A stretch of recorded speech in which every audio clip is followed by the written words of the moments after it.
కరీంనగర్ జిల్లా తిమ్మాపూర్ మండలం కాకతీయ కాలనీ వద్ద ప్రమాదవశాత్తు ఆర్టీసీ బస్సుకు నిప్పంటుకుని పెద్ద ఎత్తున మంటలు ఎగిసిపడ్డాయి. అయితే ప్రయాణికులు సురక్షితంగా బయటపడ్డారు. అగ్నిమాపక సిబ్బందికి సమాచారం ఇచ్చి మంటలను ఆర్పే ప్రయత్నం చేశారు అక్కడి స్థానికులు. అయితే మంటల్లో ఆర్టీసీ బస్సు పూర్తిగా దగ్ధమైంది.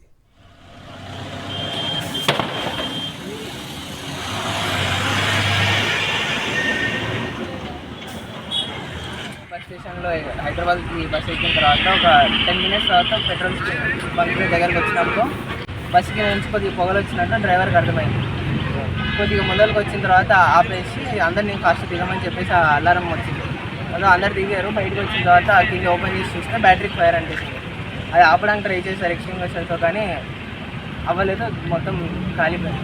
ఎంతమంది బస్సులు బస్సు మొత్తం ఫిల్ అయి ఉంటుంది. దగ్గర 52 మంది మొత్తం ఫిల్ అయ్యి కింద డిక్కీలోనే లగేజ్ మొత్తం ఇమీడియట్గా మేమందరం కలిసి మా లగేజ్